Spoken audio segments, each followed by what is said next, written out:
Welcome to JIS Studio 58A live here at the Jamaica Information Service. I am your host, Vaughn Davis. We have in studio with us here today representatives of the Housing Agency of Jamaica. They are here to discuss the agency's roles and functions and how exactly they go about executing these various functions. I have to my immediate right the Managing Director, Mr. Gary Howell, and over by him is Manager of the Public Relations and Marketing section of the HAJ, Mr. Richard Jones. Welcome, gentlemen. Thank you for joining us. Good morning. Thank you for having us. Okay, so let's begin at the beginning. Talk to me about the agency's mandate and some of the functions that the HAJ seeks to accomplish. All right. Housing Agency of Jamaica was formed in 1998 from the merger of three entities, namely Caribbean Housing Finance Corporation, National Housing Corporation, and Operation Pride. These three entities were all government agencies dealing with the housing solutions for the government and the lower to middle income sectors of the economy. Caribbean Housing Financing, though, was primarily a mortgage financier, right? National Housing Corporation was the development arm of the government, and then Operation Pride was created to assist mainly to regularize informal communities, as well as provide low-income solutions for civil servants in particular who could not afford what was on the real market and the commercial market. And so these three entities came together, and with the merger, it was to be more focused to try to meet that huge gap so they have more concentrated efforts. And because Caribbean, we have NHT, which was the main mortgage provider. Also, one of the things about Caribbean Housing Finance Corporation back in the days is that it provided mortgages to persons who would not have an NHT benefit. So you had those things coming together. But with the merger now and the National Housing Development Corporation formed prior to Housing Agency, the focus was more on development and less on mortgages. And that was, trying to meet the needs for housing. Then everybody knew about this scandals that happened Operation Pride and so on. Operation Pride, that sort of dampened the spirits of staff and also major dent in what the purpose of the entity. But the company was rebranded in 2008. We're actually celebrating 10 years this year. Wonderful. And it was rebranded to refocused. And we started that now dealing with providing primarily low-income solutions, as well as a large part of our mandate is to regularize informal settlements in Jamaica. And a lot of persons don't really understand that. We're the only entity in Jamaica that does that right now. We're going to get to that in a little while longer, but I just want to clarify some other things. One of the major questions that tends to pop up in the public when they talk about the HAJ is, how are you exactly different from the NHT? I want you to differentiate between the roles and functions of your agency and the NHT so people can be a little more clear in their understanding of what you do. Well, it's easy. HAJ is primarily, as I say, a developer providing low-income solutions and we provide it on the open market, right? So persons who are NHT contributors or persons who don't contribute to the NHT but are in a position to buy a housing solution can purchase a housing solution from Housing Agency of Jamaica. Also, as I said, we are a strong part of our mandate is to regularize informal settlements, which the NHT doesn't do. NHT was set up, to focus primarily on its contributors. Yes. So NHT provides housing solutions for contributors. Exactly. So their mandate is a bit narrowed, focusing primarily on the persons who they serve. And yours is more focused on more wide-based, because a lot of persons benefit. NHT contributors benefit from us because we build the houses. They go to NHT and get their mortgages to pay for the houses. So NHT is a larger mortgage provider. So yes, they do from time to time developments on their own, but their main mandate is to provide mortgages. They're the largest mortgage providers, right? So I understand that the HAJ is involved in the business of social housing. What exactly is social housing, and who benefits under that kind of arrangement? All right. When we say social housing, what we talk about is like these informal communities, persons who live in communities that are lacking of adequate infrastructure, persons who work, yes, but because of the low wages that they earn, they are not able to afford to buy into a formal housing scheme, so they end up probably starting squatting, as we refer to it. And then over time, because it has become a huge community, HAJ will have to go in and we regularize, especially if it's government land owned by a Minister of Housing. That's part of a function. Right, yes. so we go in and we regularize it. But the challenge is that, and why it is said is social housing now, is that the cost to put in the associated infrastructure, these persons are not able to afford it. Yeah, that's true. So some level of subsidy has to be attached to it. And that is what we refer to as the social right. Because the reality is that it might cost you, say for instance, $1 million per household to put in infrastructure, proper roads, water, sewage, drainage, whereas a person can only pay $500,000. So somehow, but we need to ensure part of the thing we have to recognize that we might not get the profit or the economic benefit as we look at it, but there's a significant social benefit that persons are not realizing that we have been contributing. And it's very important that it must be acknowledged when you're looking at the entity and just not saying that we're doing pure social housing and we're wasting money. Okay. We have to look at the social benefits. You have to uplift the persons who are in these communities and help them to become part of the formal society. Right. And not only that, when we look at the implications of what we are doing from a social perspective in terms of when you help a young or a person who sometimes I've seen situations, persons worked even in the government service for 25, 30 years, close to retirement and can't even say, boy, they have a property there to own, really? And it's under this because they live in these kind of settlements. Yes, and that the salary they get into is yes. not adequate for them to and their family, so they end up mostly paying rent. So when you give them a start like this now and then, they are able at the end of the day to say, boy, they have a title. So you have provided them with security of tenure. And also, that title that they get will enable them now to assist their family. Some of them have taken it and have used it to apply to the banks for student loans so they can uplift their children. There are significant benefits. So when we look, we can't just take it and look at it straight off and say, yes, this is an economic loss, right? We have to look at it and say, look, what is the overall benefit? How does the country benefit? Right. When remember these persons too, when we give them the title, they go on the tax roll. They pay They property become tax. part of society They in a formal contribute way. in a formal way, right? When you look at it another way too, remember, when we put in this infrastructure, it allows services to go in there. You find like fire service can go through. If somebody's sick, the taxi can go right to the gate, or the ambulance can go and pick up the person instead of they have to walk. I remember there was a case in I think it was Harborview or somewhere recently where the lady died because there's no they couldn't get to her to carry her down, so they had to get something, and she was she was a big large, and so because of that the amount of person to live her took a while. Oh yes, I think I remember that story. So she died, and then, so some of these communities where we work in, and we try to make sure you have adequate access to the different the basic amenities road, and so on, roads, yes, electricity, water, etc. So right, they can feel and like so part of society, so they can feel included. And when you do this, it changes person's mindset too, because they feel more appreciated, and they feel that they are part of the society. But when you leave them there, they feel that they feel disenfranchised, and over time, you know, it sort of helps to reduce even crime when you look at it, because when a person is more structured, when a community is more structured, crime is reduced. People feel like they have a stake in their community, and they feel like they want to protect it and defend it. But when you leave it until it's these when they treat it like an informal settlement, when they treat it like a squatter settlement, then and that just creates a whole different perception about it. Yes. Okay, I want to bring Mr. Jones in.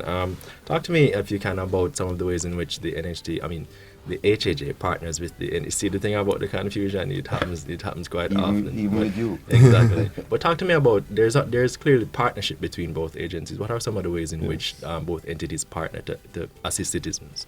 Yes. What I would say is NHT, as Mr. Howell pointed out earlier, is primarily concerned with delivering mortgages. And we have our purchasers who need mortgages. They go to the NHT because NHT offers the best rates in the country for mortgage loans. So our purchasers get their mortgages in large part from NHT, from other institutions as well, of course. True. And that is one way in which we partner with the trust. Another way is when we need more developmental financing for our projects, we can access this sort of funding from the NHT, loan funding from the NHT. And we have been able to do that, as well as I need to make the point that we think it's very important for, in that relationship, for us to do our part to maintain good repayment position with the NHT, and we have been doing that in large part. So going forward and down the road, we expect that this relationship will only continue to grow, because we are going to be doing more developments, and we are going to be Building calling more on the houses NHT, and so on. yes, to finance some of these developments as well. Well, we have a question online. A person is asking if they can just capture land and the HAJ will regularize them. No, not like that. And that is why when I spoke to you about, I said if it's government land and it's within the mandate of the those are one of the properties fall within the mandate of the entity of regularizing. Because what I must point out is that some years ago it was determined that there are over 700 squatter settlements Over 700? Island-wide. In Jamaica. However, on the books, what HAJ is responsible for is approximately 100. So, okay. So it's not all of them fall within the. So what governs which ones falls under your purview and which ones are not? All right. Primarily, a lot of them were determined by the government, and most of them too came from Operation Pride, these informal settlements. So we ended up with them. So those are the ones we concentrate. From time to time, though, we are asked to intervene if it's a government land. Another entity, National Land Agency, they have a significant portion of lands that they hold for government and persons squat on them. So they have a responsibility too for that. So it's different entities, but we focus mainly on the ones that are under our country. Government's role, essentially. Yes, and we have some of the largest ones, I must say. Unfortunately. But let me just take the time. So that basically means, gentle ladies and gentlemen out there, you can't just go and capture a piece of land and hope the HAJ will come to the rescue and then regularize you. It doesn't quite work like that. No, not like that. And you might find sometimes the person might end up being bulldozed.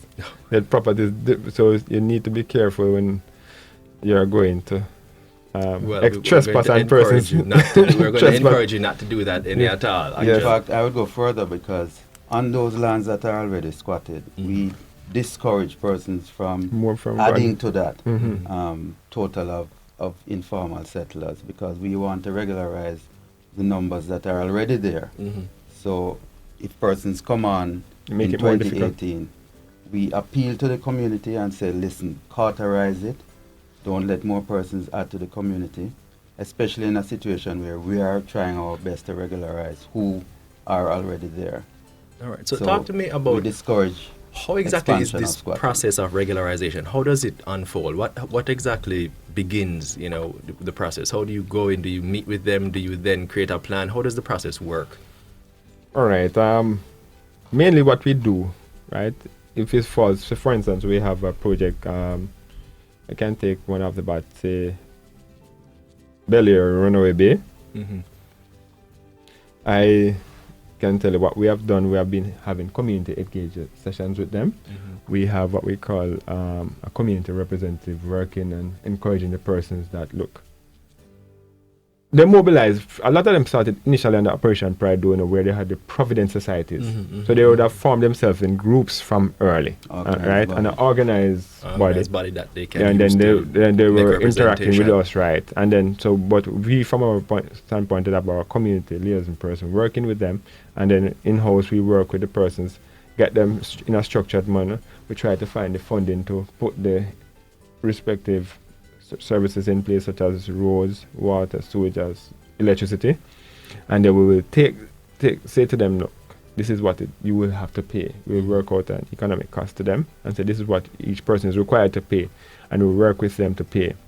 We find though that sometimes some of these persons are deliberate in their actions. They don't want to pay, and you will find that because they don't want to pay, you have to, and some of them are in a position that they can pay. But because it's government land, it should be free. Right. So one of the things we are trying to do is to educate them about the importance of obtaining security of tenure. Because as I said to you, when you have security of tenure, you think about, even if you don't think about yourself much, but you think about your children and the rest of your family. When you are not around, somebody can just come and throw them off the land. Exactly. Yeah. Right? So there are other things that you have to bear in mind when you're trying to avoid paying for the land. You need to have a title so you can obtain other benefits. You can be recognized. I remember one person put it some years ago. I think it was in Norwood that we in St. James. Norwood in St. James, we were giving out some title. And the man, I think he was well up in his 60s, he said he now feels like a citizen of Jamaica. Okay. Because after so many years of living in that state, he now feels like he's a real citizen. And so you find persons they feel a sense of pride when they get this title. Yes. And so that's why I think we try now to manage and to coordinate with the community members to get them to recognize that it's not only about you coming together and living in peace, but also becoming a formal part of the society, recognized as the person who owns this piece of land, and you have security of tenure, as opposed to everybody referring to you as squatter over there. So. Okay. All right. I don't want to stay on this topic too long because we have other areas we want to talk about. But for me, can you explain to me how exactly you go about dividing or establishing the boundaries? Because it's a squatter settlement. How do you distinguish between person A's lot and person B's lot? How do you... Because a person can easily well say, well, I captured half acre. 3 acres or whatever, Yes. and then how do you go in and then distinguish between that and then create a position where they can regularize themselves? That is one of the biggest challenges we face in some of these communities, because somebody say, oh, Miss Bone land bigger than my land, and me first to come here, so and all that. Exactly. So we have, and the peg here, so, and what persons do, So what we have to do, we try to be as practical as possible, and we look at the person's household, and we look how the houses are placed and all that, and we try. And what we try to do in these communities as well is, if we find out that if there are adequate space, because there are always persons looking somewhere to live. Mm-hmm. So we it doesn't make sense we give you a 2 acre or half acre lot, especially and you can only pay for 1 8 of an acre. So we work on that, and we can be able to get 2 additional lots. So we reduce 2 persons from going to squat somewhere else. So we try to put in, so we get a commission land survey to do along with our planning team, and they'll go in, look at the development, and they cut them up in lot sizes that are suitable. And so, not because you're squatted on 3 acres, but you can afford to pay for it. So, exactly. So we have to put it in, be practical, and we cut it, and then, as I say, we're trying to ensure we serve as much persons as possible. So we cut them in not what we call normal lot sizes. And it depends on the terrain of the property too, because some part of it might not be easily habitable or even makes sense for you to monitor. So some person might end up with a larger lot size because part of the lot might have huge rocks or all that. So or gullies or that kind of thing. Mr. Jones, can you just give me an idea of how the titling process is going? What's the take up like? Our persons, how receptive have they been to your efforts, and what's that process going? Well, let me start by saying that what we have been doing is encouraging persons to pay so that they can qualify to receive titles. So we've been having a series of educational forums in different communities. And I think we've been having moderate success there because persons have been coming out, and this has allowed us to explain the process to them of getting title, and as Mr. Howell pointed out earlier, explain the benefits of having a title. Right. Can you just reiterate some of those as well? Let me do that. To make sure that persons appreciate this point in particular. This is critical, quite apart from the fact that you now have value for the property that you have built, because many of these persons have built substantial houses on these lots, right? And without a title, they are of no value. Exactly. But with a title, they can realize the value of their property. Some of them have put up houses that in other areas would value tens of millions of dollars. Now they are able, with the title, to realize that value. With the title, persons are able to use it as collateral or security for loans, whether to start a business or to expand a business or to send their children to higher education, to university education. And can be used. I heard the person say it even helps when you're trying to apply for a visa as well, when you can show ownership of land. It certainly helps. It certainly helps. And even in a situation where persons, their child may get himself in a little trouble with the law, they are able to use the title as proof of ownership of some property. assist that So youngster. how does one go So about there are many applying? ways that it can help. How does one go about applying for this title if you're in one of these communities that HAJ has purview over and you want to get a title, you want to regularize yourself? How does the process? What does the process entail? Well, HAJ operates out of 3 offices right now. Our head office in Kingston, 13 Caledonia Avenue. We have 1 office in Montego Bay, Albion Road, and we have 1 in Savlamar and Barracks Road, right across from the hospital in Savlamar. We have community development officers assigned to all our projects, so they know if we don't come out to them, they know where they can come to. But we have field officers who visit the sites, and also in some of these communities we have gone even further to engage what we call liaison officers, right? Who are persons from within the community.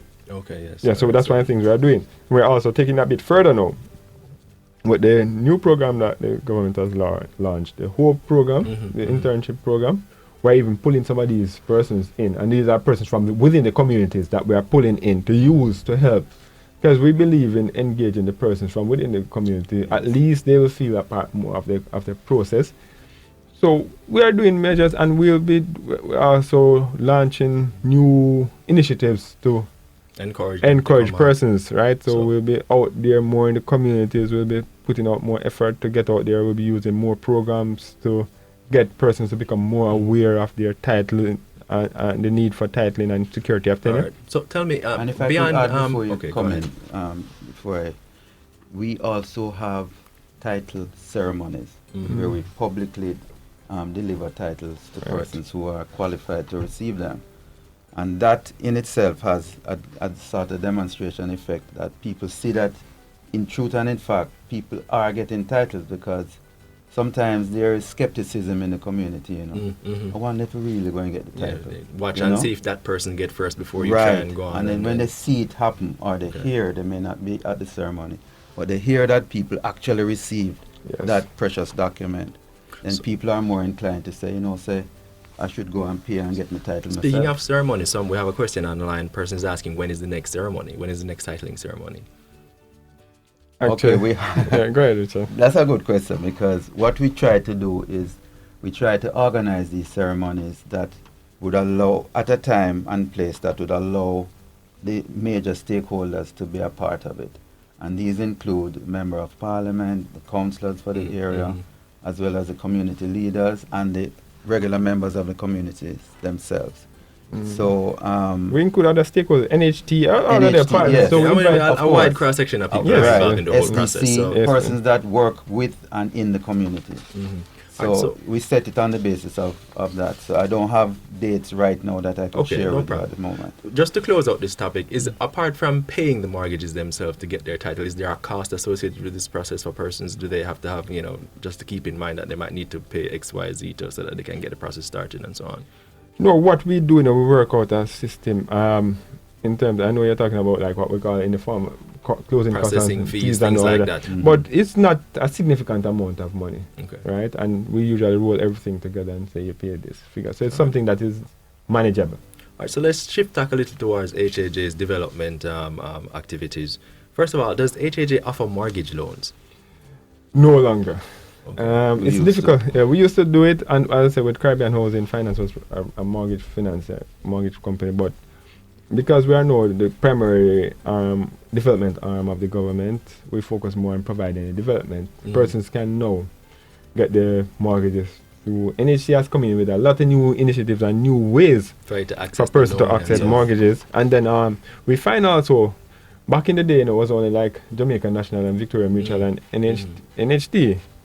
And so now, credit unions, with the wide array of persons. So you have a wide array. So it does, right, and other. So there's no need for HAJ to be in the mortgage financing business anymore. Where there's a critical need is for development and affordable development at which moderate leads prices. Me to my next question, because we know that you're involved in development of housing solutions. Are there plans to expand offerings to benefit lower to middle income earners? Because that seems to be where the deficiency in the market. Persons who feel like, okay, the houses might be a little out of their reach. Is the NHG in a position to assist persons like that? Yes. HAJ, right? Yes, we do it, and that's what, as I said, that's part of our core functions. When you look at some of the things that we do, for instance, right now, and in Negril, for instance, on the market, we have what we call studio units or starter homes, Mhm. $4.2 million. Yeah. Remember, Fantastic. persons can get up to 5.5 million from NHT. Mhm. We are looking at doing, well, we have some service lots in Luana coming on the market in short order. That's St. Elizabeth. That is again within what NHT contributors can get to buy a service lot. Mhm. And what we find, sometimes a person not able to buy a house because they're not able to qualify for more than the 5.5, that they don't have anybody to join with, Mhm. or sometimes the seller don't allow them to carry more than Right, that right. mortgage. But do you give them a start with a service, let's say, for $2 million, and what they will be with $3 million because they can get the build and own land Right. loans from NHT. Mhm. What they can build with $3 million, you'll be surprised because they will get their family members to come together and help them. They will get a lot of persons. People just need a start. Yes, so they get a start. So you give them a service lot with all of the associated infrastructure, and they will build a house. So tell me some of the housing solutions that are currently on sale through the HAJ. Well, currently, we have in St. James, we have the Green Pond development, Mhm. which are 1 and 2 bedroom units, and then detached units. Mhm. So they have their own lot, and those are currently still being constructed, but also for sale. Mm-hmm. And in addition to that, we have Whitehall Mhm. development in the Grill, and those are starter units, Okay. and those are also available now. And persons can view these information on your website, Yes. and they Yes. can contact you as well Yes, to get they in touch can. with these Yes, things. they can. All right, so let's shift tack a little bit towards more administrative matters. Over the years, the HAJ's net profit has been in the red. Talk to me about the plans to change that this financial year. Well, we have started last year. Our last audited financial statements should have shown that we made a profit of $183 million last year. We are also on track to make a profit this year. One of the things we have to do, HAJ is a housing developer. Mm-hmm. In order to recognize our revenue, we have to complete our housing solutions Right. and deliver them To in the a customers. timely manner, Yes. and also to try as best as possible to make them as cost effective in terms of the construction costs. And then we can recognize whatever surplus from it. And that is what we have been doing. And for this year, we are well on target to exceed the $180 million that we made. As a matter of fact, we are looking somewhere in the region of upwards of $700 million in terms of surplus. Very good. But when we earn these funds now, because a lot of persons don't understand HAJ, yes, they have a bag of money, but no, we have on the other side, as I tell you, we have a lot of developments, informal communities that require infrastructure. So whatever profits we make from what we also record, goes into that as we have well. Some to of help. it is plowed We have to plow that. Plus, remember, we are HAJ is a self-finance entity primarily. That means we are not part of the central government budget. So we have to think about our operating expenses. So we have to find funds to meet those. So we have to make sure we plan accordingly and put aside something to cover our operating those expenses. operational expenses and so on. Also look at how we invest in projects. One of the challenges we were facing as an entity, Mm-hmm. is that when we borrow development financing to do a project, usually only get 85% of the funds. Mm. So you find that because you'll get 85% towards development finance or 70 or 80%, you need to make sure you have the 20% or whatever is required. We found out that part of our problem was that we didn't have all of the funds when we start, and we were anticipating the funds to come. And so because we didn't have all of the funds, you realize you carry the project to 90% and can't complete the project. Right. And then once you have delays in completing the project, your expense ride up. Exactly. And so sometimes this is what leads to us going in overruns, because by the time you get around to come back to complete that project, They are way much ahead more. of it costs budget. much more. Right. It might cost, instead of the 10% that you needed to complete, you might need 30% now. Mhm.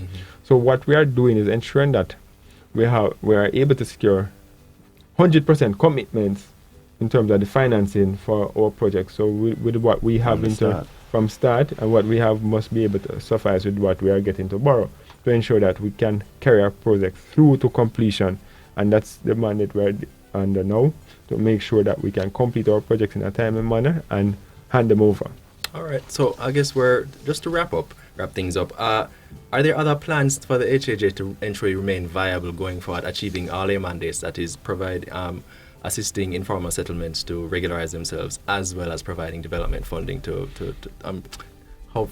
build houses, that kind of thing, to meet the public need? Yes, we are looking at it in a more holistic way, and we have been doing some significant presentations and pitch out there to find ways to get some form of whether grant funding or so to assist us in regularizing our informal communities.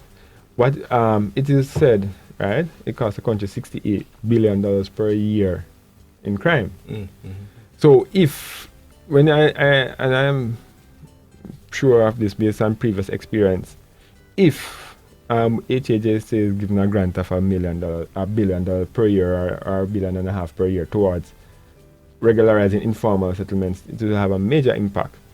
There are testimonials. I remember a former assistant commissioner of police telling the story of Flanker. The fact that Flanker was having serious crime problems, and after we put in roads in there in 2009 and 2010, and the police were able to police it, the crime went significantly down, right?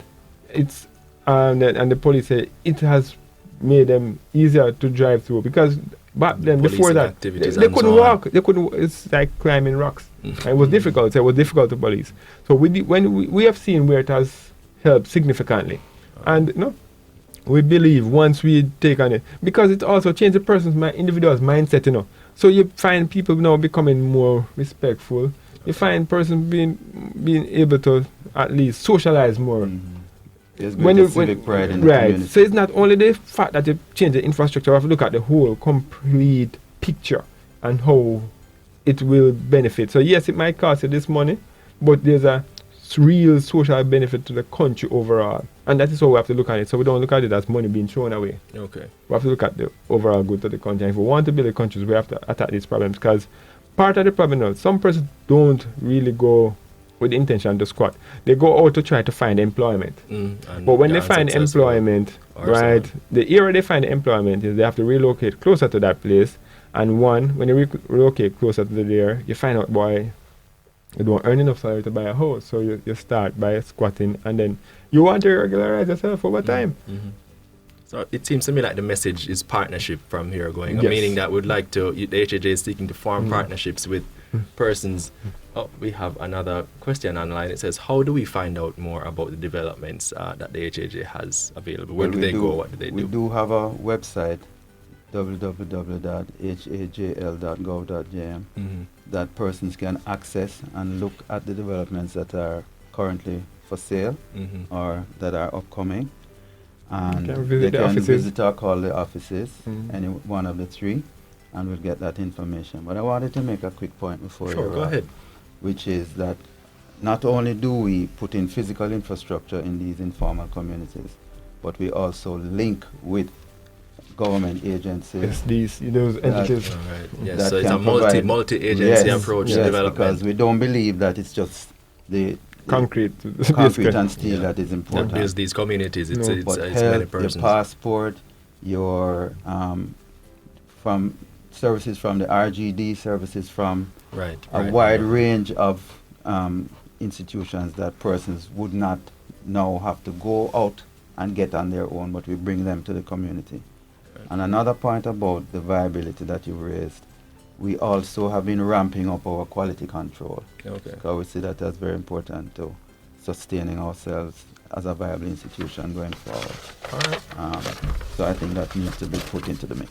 All right, I think that's where we shall end it today, gentlemen. We are always welcome. You're always welcome to come back and discuss these issues even more with us. We're so glad that you were able to come today and share with members of the public, so they can deeper appreciate your mandate and the way you work and what exactly you do, particularly the work you do in informal communities, and the way you try to build partnerships so that we can raise the quality of living in these communities and bring them into the formal sector. We appreciate for coming. Thank you so much for joining us. Thank you for having us, and I will really like to invite you guys when we go into some of these community initiatives, when we are going to have community meetings, maybe have you invited with us. And pretty soon, sometime in March, I can give you the date yet, but in March we'll be having one handing over for a community. So we'll invite you when we are doing that in March. We'd be happy to come. All right, and ladies and gentlemen, thank you so much for joining us. I've been your host, Vaughn Davis. This has been JI Studio 58A. Until next time, take care.